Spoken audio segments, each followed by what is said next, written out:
Amados, nós vamos meditar nessa noite no Evangelho de João, capítulo 14. Convido você a abrir a Sagrada Escritura no Evangelho de João, capítulo 14, e faremos a leitura nos versos de 1 a 6. Eu peço que você, por favor, à medida que encontrar o texto, se coloque de pé.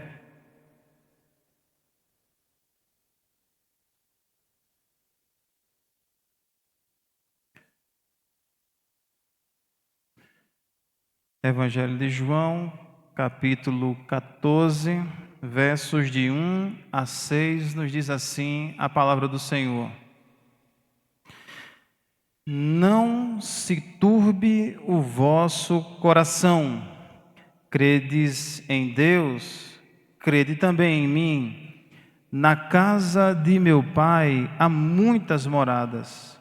Se assim não fora, eu vô-lo teria dito, pois vou preparar-vos lugar. E quando eu for e vos preparar lugar, voltarei e vos receberei para mim mesmo, para que onde eu estou, estejais vós também. E vós sabeis o caminho para onde eu vou. Disse-lhe Tomé: Senhor, não sabemos para onde vais, como saber o caminho? Respondeu-lhe Jesus: Eu sou o caminho e a verdade e a vida. Ninguém vem ao Pai senão por mim. Vamos orar? Nosso amado Pai, pedimos nesse momento que o Senhor, não por nós, mas por Ti mesmo e pela imensurável graça que só o Senhor tem, sejas propício a nós. Que o Senhor tenha misericórdia de nós, que estamos diante das santas palavras do Teu Filho Jesus Cristo, nosso Senhor, para que o Espírito Santo possa nos ajudar, Senhor, nos habilitar, para que as palavras da minha boca sejam agradáveis em Tua presença, e também para que meus irmãos recebam a palavra como nos ensina o Senhor, como Tua voz ressoando em nossos corações. Que essa palavra produza bons frutos em nosso meio para a Tua glória, pois nós oramos confiados em nome do nosso Senhor Jesus Cristo. Amém. Você pode sentar.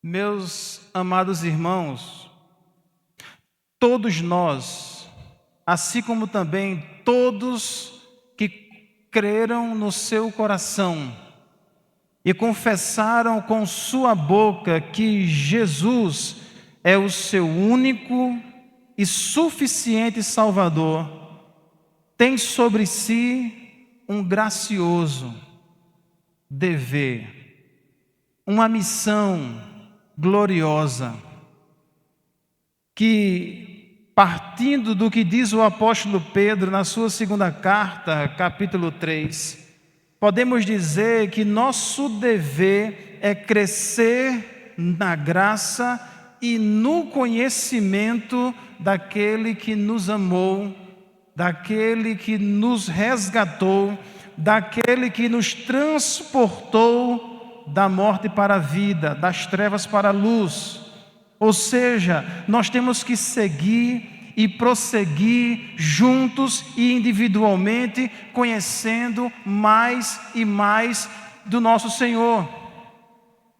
Então, visando esse crescimento, visando o receber e aprender dessas verdades benditas, nessa noite nós meditaremos em uma das 7 afirmações que o apóstolo João faz nesse evangelho, que ele registra Jesus dizendo em claro e bom tom quem ele é. Aqui no evangelho de João nós encontramos 7 afirmações de Jesus que nos ensinam que nos mostram quem Ele é e a obra que Ele veio realizar.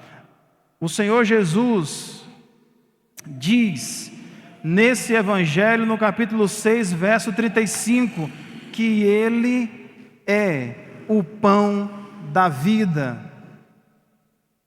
No capítulo 8, versículo 12, Ele diz que Ele é a luz do mundo.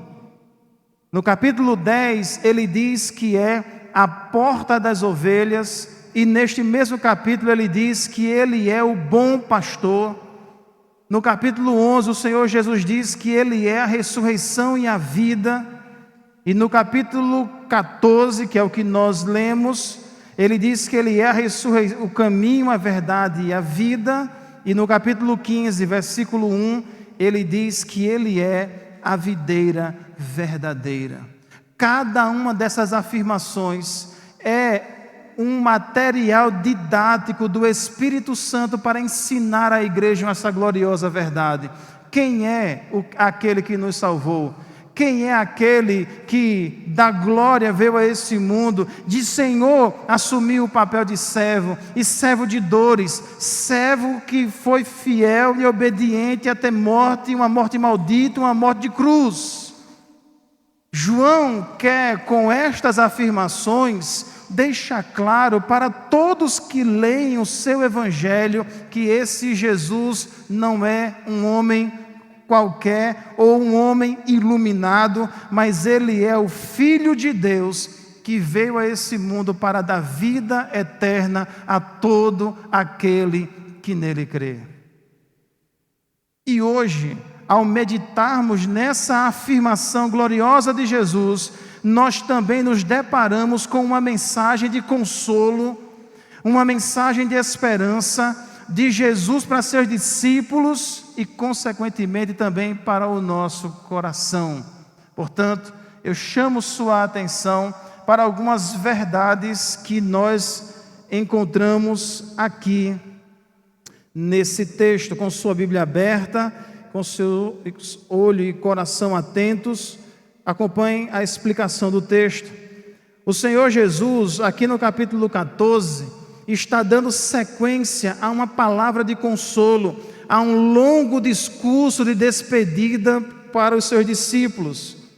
A esta altura, o Senhor Jesus havia já alertado aos seus discípulos que eles ficariam sem Cristo, que o Senhor partiria, seguiria por um caminho que eles naquele momento não poderiam segui-lo. Eles ouviram da parte de Jesus uma mensagem de que esse Cristo, que com eles há cerca de 3 anos havia andado, pregado, ensinado, iria embora. E juntamente com isso veio como que uma bomba no meio dos discípulos, a fala de Jesus dizendo que o discípulo mais extrovertido, mais empolgado, aquele que toma a dianteira em tudo, que é Pedro, o negará 3 vezes. E se diz isso de Pedro, não se diz coisa ou se espera coisa diferente dos demais. Portanto, esses discípulos estão sobre si com um certo pesar no coração, dúvidas e incertezas acerca de como ficará a sua situação. E o que será que significa isso de ele vai e nós não podemos segui-lo? Sabendo que estas inquietações atormentavam o coração dos seus discípulos, o bondoso Senhor Jesus, como sumo pastor de nossa alma, Ele fala para os seus discípulos: não se turbe o vosso coração. Ou seja, não deixem que a mente de vocês, o coração de vocês, se tornem como uma terra açoitada por um terremoto. Não tenham um coração atormentado, uma mente perturbada, uma mente que não tem paz. Vocês precisam ter tranquilidade, serenidade. E isto, irmãos, como o texto vai deixar claro, vem como um cuidado pastoral, porque veja, apesar desses discípulos estarem, e sim, perturbados, inquietos, duvidosos, mas Jesus, o nosso Senhor Jesus, a essa altura sabia que a sua cruz estava perto. No capítulo 12, versículo 27, o Senhor Jesus diz que o seu coração está a sua alma está angustiada. Capítulo 12, verso 27. Agora está angustiada a minha alma. E que direi eu? Pai, salva-me desta hora. Mas precisamente com este propósito vim para esta hora. No capítulo 13, verso 21, o Senhor Jesus, Ele novamente anuncia o estado do seu espírito, de sua alma. Ele diz, capítulo 13, verso 21, ditas estas coisas, angustiou-se Jesus em espírito e afirmou, em verdade vos digo, que um dentre vós me trairá. Portanto, Jesus também estava sentindo o peso da sua missão, a angústia do cálice da ira que ele iria beber, mas mesmo assim, ele olha para os seus discípulos, que nenhum deles se voltou para consolá-lo, mas ele olha para eles com amor e traz uma palavra de consolo. Não se turbe vosso coração. E a forma de não perturbar o coração, tem a ver com a fé. Ele diz, credes em Deus, crede também em mim. É mediante a fé em Deus, e entenda isso, é a fé no Deus triuno. É por isso que João, nesse evangelho, fará questão de capa a capa, a mostrar a ação junta e conjunta do Pai, do Filho e do Espírito Santo, um amando, o outro realizando, o outro aplicando, mas a nossa salvação é uma obra do Deus triuno. E aqui o consolo vem mediante a fé nesse Deus bendito. Daquele mesmo Deus, quando nós nos dobramos para receber aquele pouco de água na cabeça no batismo, é em nome do Pai, do Filho e do Espírito que nós somos batizados. A doutrina da Trindade é aquela mais difícil de entender, mas segundo o apóstolo João, é a verdade que consola o coração da igreja. É o conhecimento desse Deus e a confiança no seu nome, naquilo que a bendita e santíssima Trindade fez, que fará com que o coração não se perturbe. Aqui, os discípulos são chamados a lembrar que, crendo em Deus, eles creem no Pai que enviou o Filho por seu grande e gracioso amor, para que o seu Filho sofresse no lugar de todo aquele a quem ele decidiu lhe entregar, por todo aquele que crê no nome do seu Filho.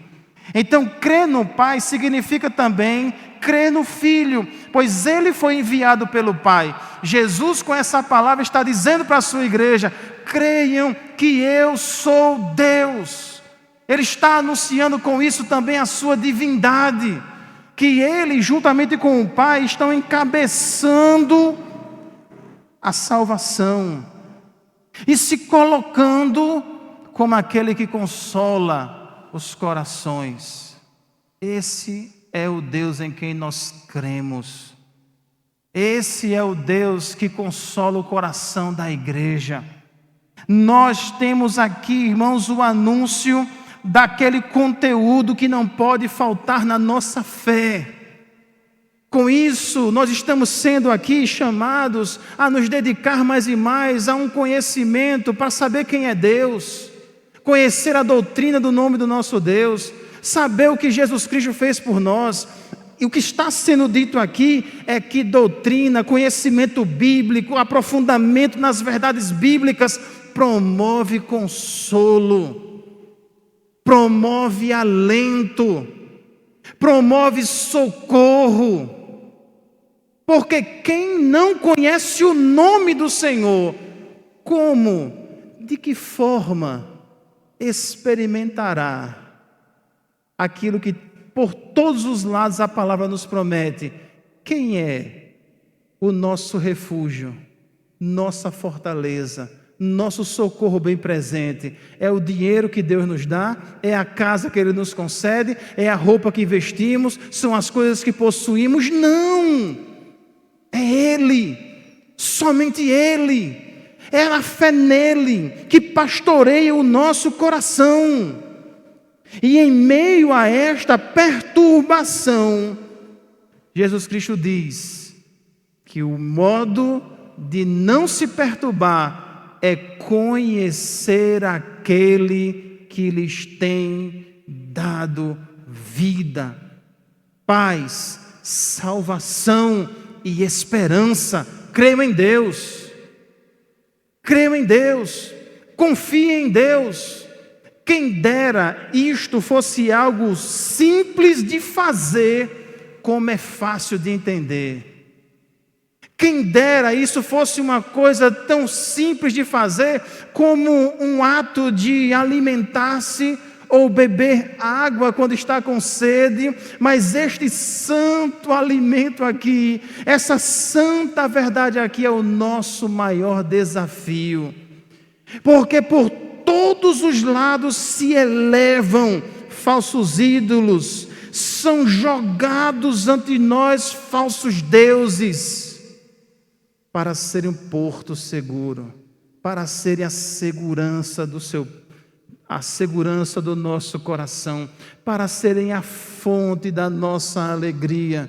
O que Jesus está dizendo aqui é que a nossa confiança tem que estar nele, nossa esperança é Ele. Nós não temos Salvador além de Jesus, não temos Messias além de Cristo, não temos esperança além daquele que foi ao Calvário sangrar e morrer para a nossa redenção. Portanto, nós temos que depositar toda a nossa confiança e esperança nele. Porque veja o que é que ele diz em seguida, irmãos, versículo 2. Na casa de meu Pai, ou seja, crede em Deus, na casa do Pai, e crede também em mim. Se não tivesse morada, eu não diria. Aqui ele está simplesmente desenvolvendo uma verdade que está alinhada com o consolo mediante a fé que temos em seu nome. A casa do Pai aqui aponta para o lar, o lugar de habitação dele com todo aquele que crê no seu Filho. Isto aqui pode apontar para o lugar intermediário que os nossos irmãos hoje, quando morrem, estão lá. O seio de Abraão, o paraíso prometido ao ladrão na cruz. Nós temos aqui, portanto, duas situações, pois a casa do Pai refere-se ao ambiente, ao lugar em que nós estaremos com Ele. Nossos irmãos que hoje morreram estão com o Pai, estão com Ele. E um dia, quando o Filho dele voltar, como nós veremos à frente, todos nós nos reuniremos também com o Pai, estaremos para sempre com Ele. Hoje, a igreja triunfante está contemplando as glórias de Deus, mas não conseguem desfrutar plenamente porque ainda não ressuscitaram. Mas quando o Senhor voltar e os crentes ressuscitarem e nós que estivermos vivos, se o Senhor nos der a graça de com esses olhos aqui contemplar Ele raiando nas nuvens com poder e muita glória, quando nós formos glorificados, aí sim, aquilo que está em parte será completo, aquilo que é desfrutado parcialmente será totalmente desfrutado por todos nós. A casa do Pai, portanto, aponta para a esperança gloriosa da igreja. Jesus está dizendo aqui, portanto, que o fim último da nossa fé é estarmos com o nosso Pai. É estarmos lá. É desfrutarmos da sua presença. É usufruirmos do seu bem. É sermos envolvidos plenamente por sua paz. É não ser mais açoitado pelas agruras e as loucuras e as dores e as lutas dessa vida. Como é importante a gente lembrar que a nossa fé não se limita às coisas dessa vida e faz a gente olhar para frente e tirar todas as amarras e algemas que as coisas desse mundo tentam colocar em nós e nos fazer lembrar que para além deste mundo dolorido há um lugar de alegria, paz, esperança, gozo que aguarda a igreja. Aquele de qual o apóstolo diz que se juntarmos todo o sofrimento dessa vida presente, não poderá ser comparado com aquela glória.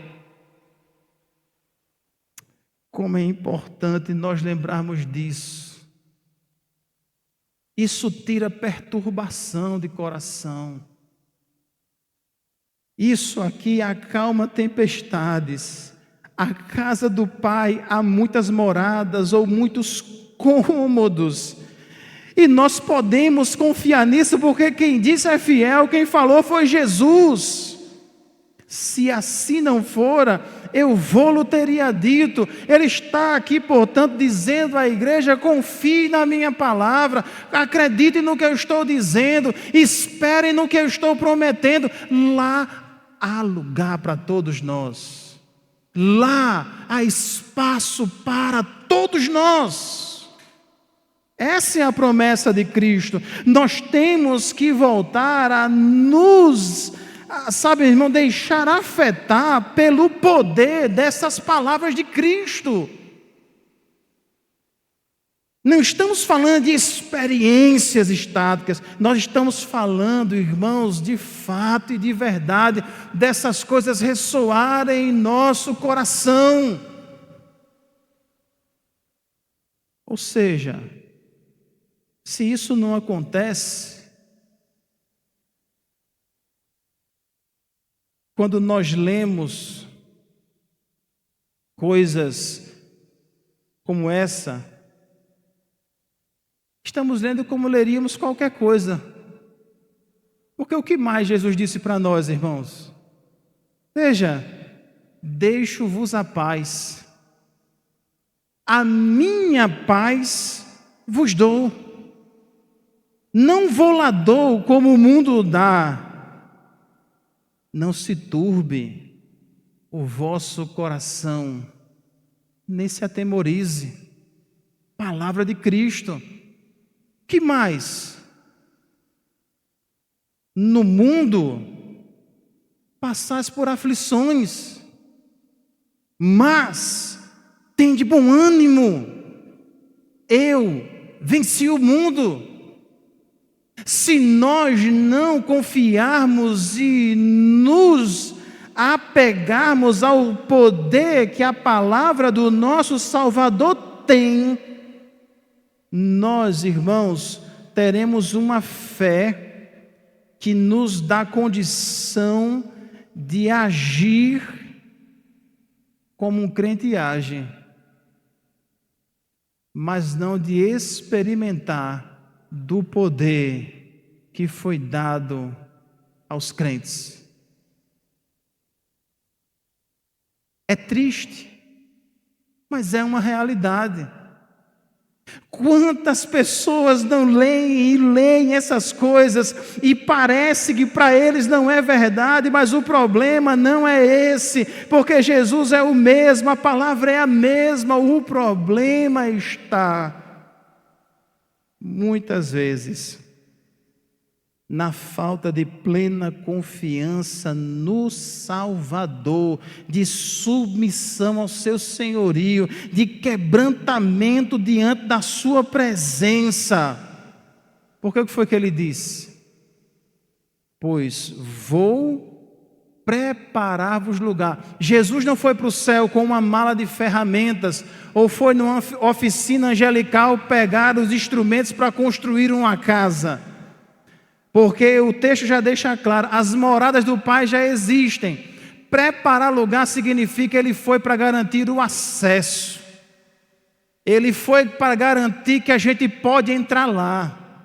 Porque do jardim o homem foi expulso, mas da glória alguém fez a ponte.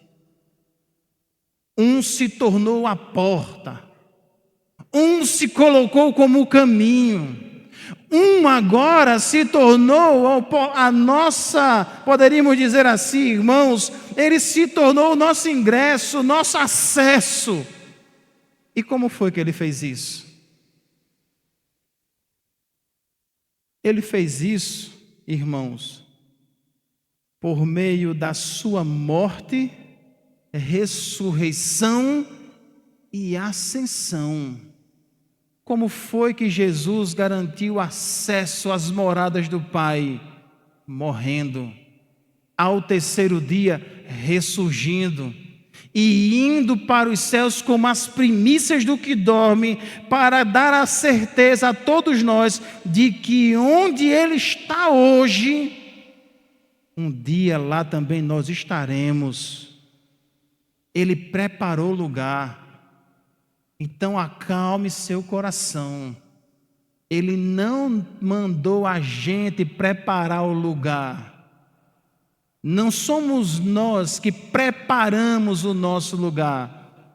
Nós cremos e confiamos com todo o nosso coração que o lugar já está garantido, a morada já está certa. O poder de Deus, como diz o apóstolo Pedro, nos guarda e nos guardará até o dia de Cristo. Ele nos deu, portanto, uma certeza. Eu vou para as moradas do Pai, não por causa do que eu fiz, não por causa do que eu vou fazer, mas porque o meu amado Jesus sangrou, foi humilhado, cravado no madeiro, transpassado, morto, sepultado, mas a morte não o segurou, e ele ressuscitou e está sentado à destra de Deus o Pai.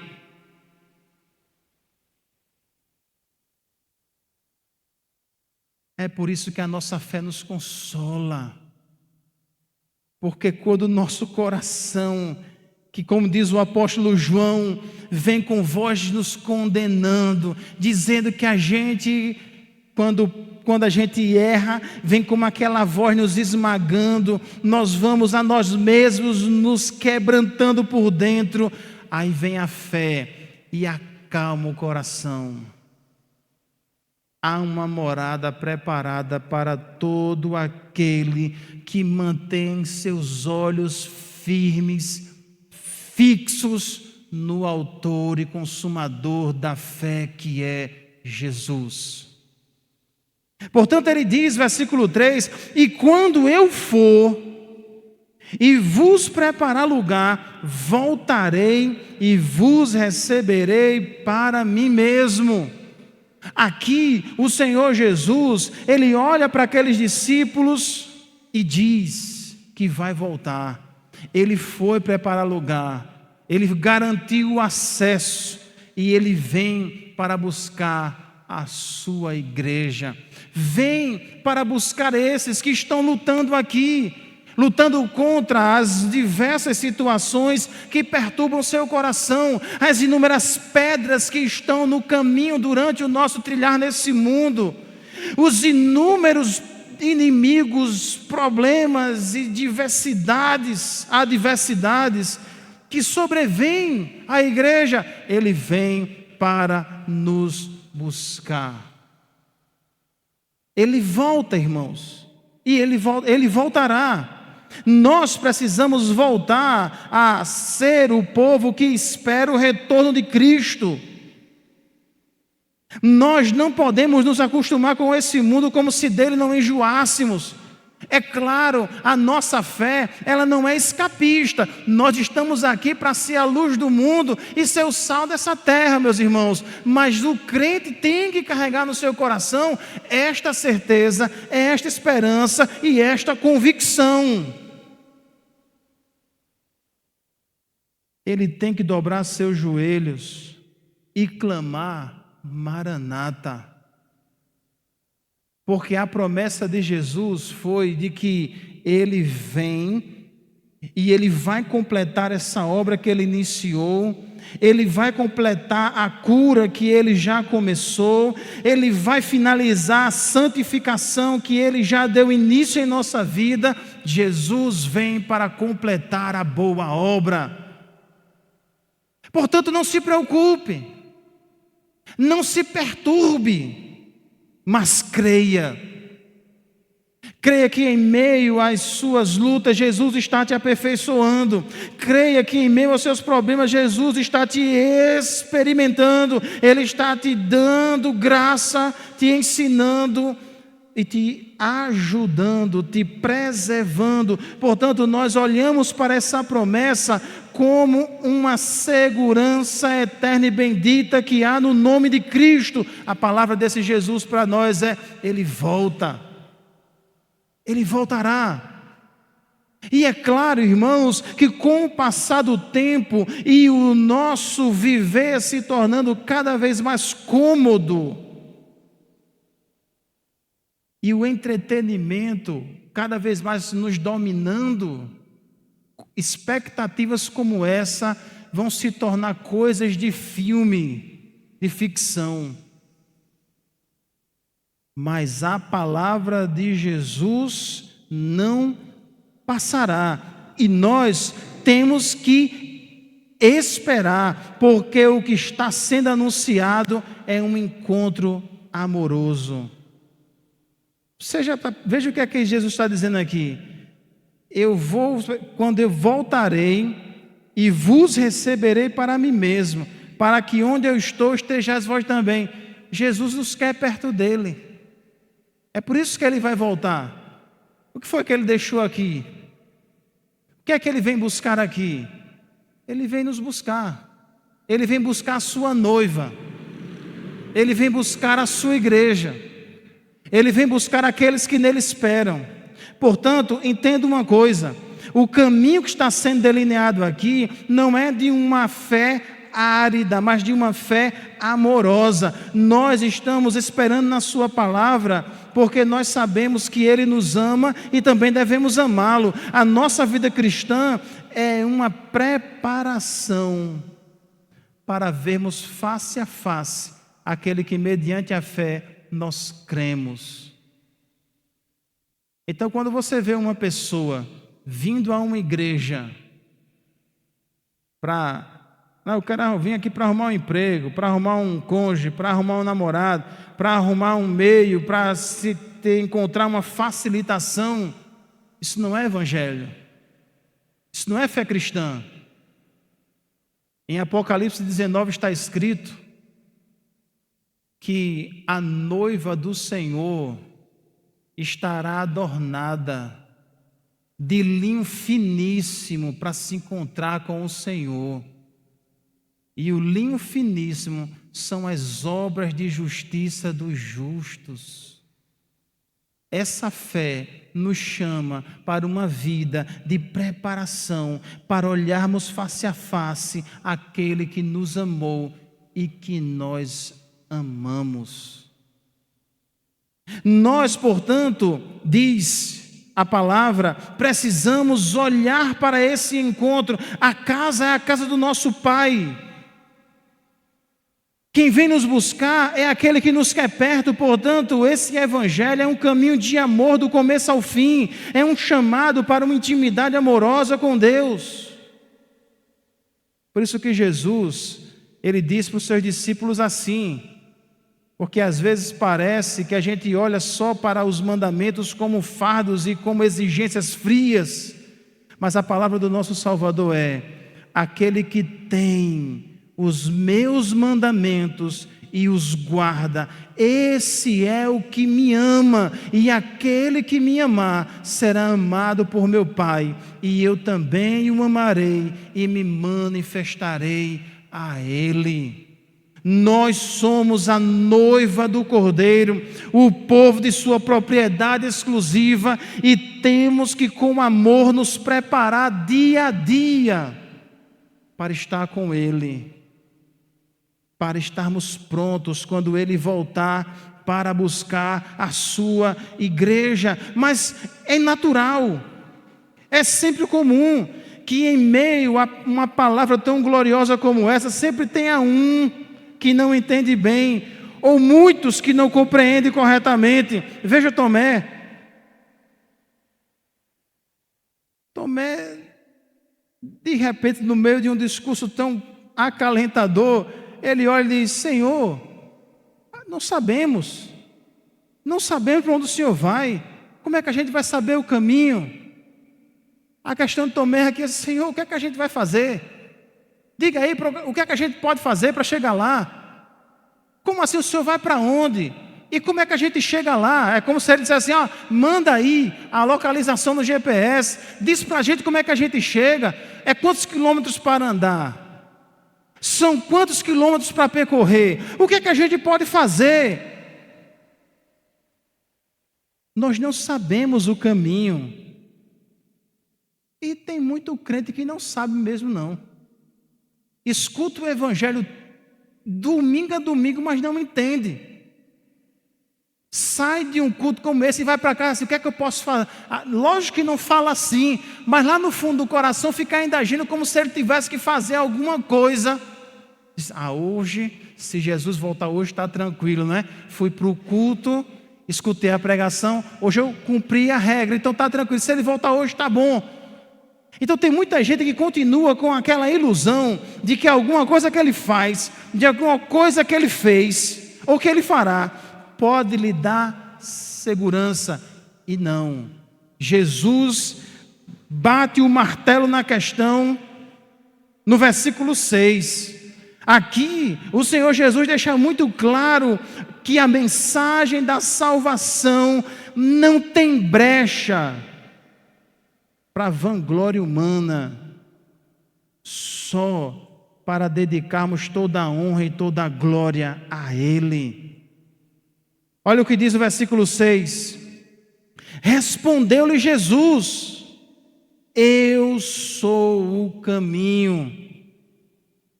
Eu sou o caminho e a verdade e a vida.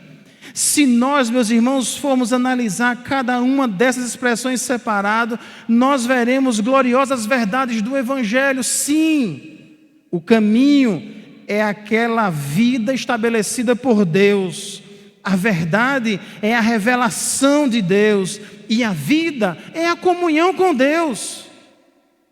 Mas a palavra de Jesus aqui, ela tem que ser entendida como uma afirmação mais objetiva. Tomé perguntou: como saber o caminho? Jesus diz: eu sou o caminho verdadeiro que conduz à vida. Eu sou o caminho verdadeiro que conduz à vida. Tem muita gente que está seguindo muito caminho, e sabe por que não tem vida? Porque o único que leva é Jesus.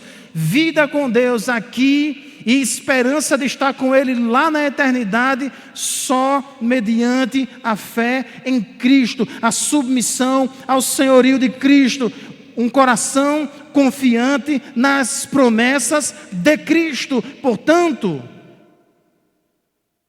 se nós não estamos convictos de que salvação, como Jesus está ensinando aqui, não existe fora dele.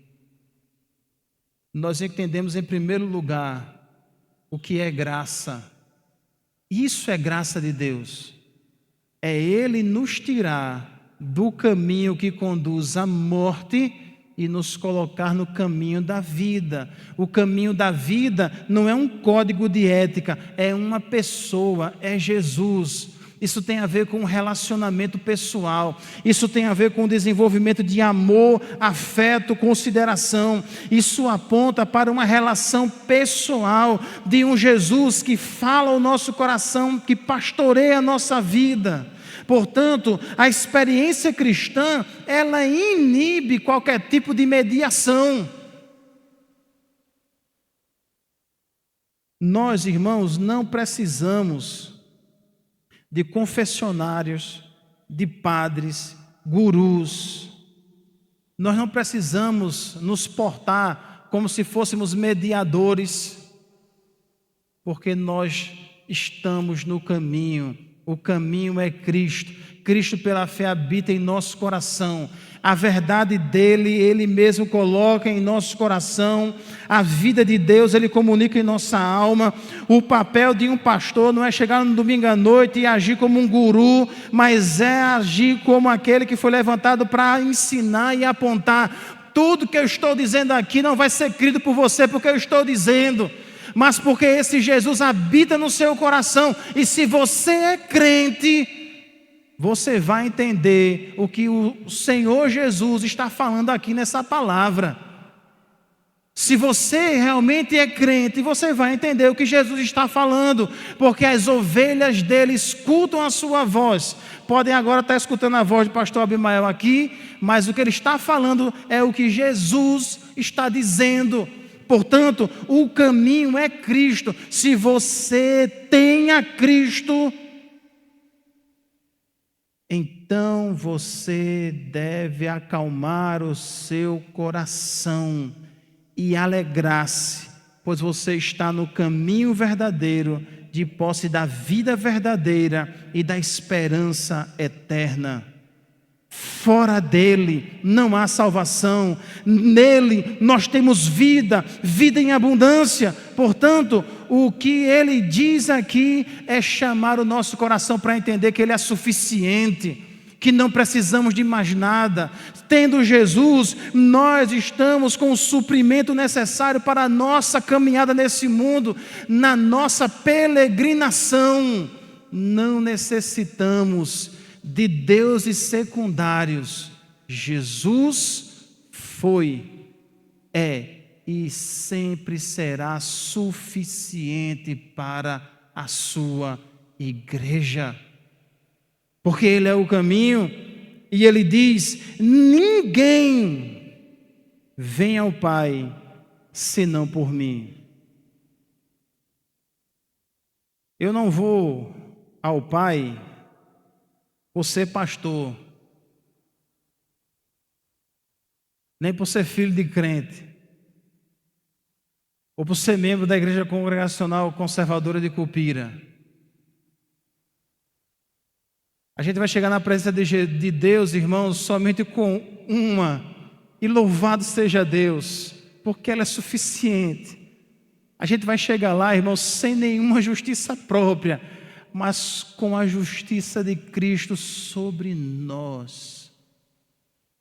Porque Deus não vai querer chabelar assim: poxa, eu fui para a igreja tantos dias, fiz isso, fiz aquilo. Tem gente que vai chegar lá dizendo que expulsou demônio, e Jesus vai dizer que não o conhece. Tudo que a gente aqui faz só tem sentido se a gente faz na mediação de Cristo. Você quer receber do amor do Pai, estar num culto em que você vai ser edificado por Ele? Venha para a igreja apegado, alicerçado e confiante no nome de Cristo. Quando você abrir a sua boca para louvar no culto, entenda, o Pai só vai receber esse louvor como um cheiro suave em sua presença por causa do nome de Cristo. Eu só vou dobrar meu joelho e ter a certeza que o Pai vai estar com seus ouvidos sensíveis ao meu clamor por causa de Cristo. E isso vai nos humilhando, isso vai colocando a gente no nosso devido lugar. Porque coisa ruim é quando o crente acha que ele pode alguma coisa, quando ele esquece que ele é apenas um ramo e a videira verdadeira é Jesus.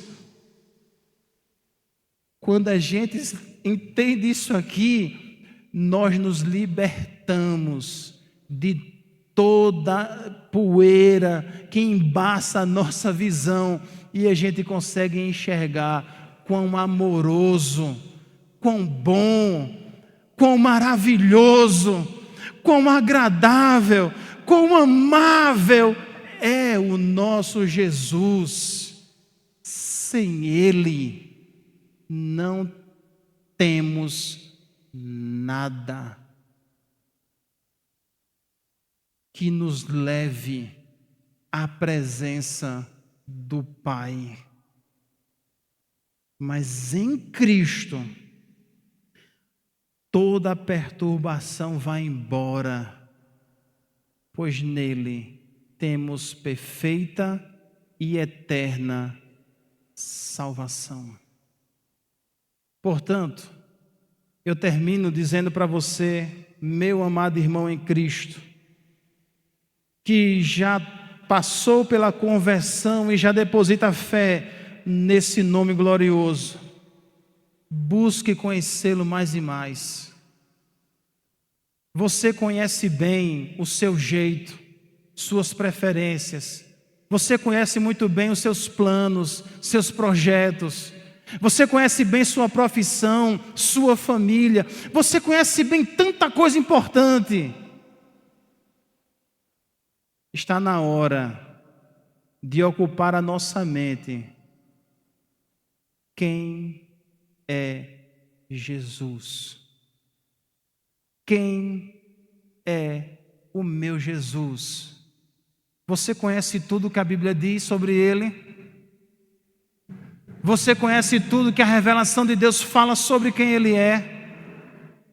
Conheça mais a Jesus e você verá quão consolador, o quanto esse conhecimento pastoreia e nos conduz bem na vida cristã. E para aqueles que nos escutam, que ainda conhecem apenas Jesus de ouvir falar, essa é uma noite oportuna para uma tomada de decisão, de continuar seguindo esses caminhos que levam você só até onde você está, ou crer no caminho, verdade e vida que te leva para onde por você mesmo você nunca chegará, mas nele você terá salvação eterna para a glória de nosso Deus e Pai. Que Ele abençoe a todos nós.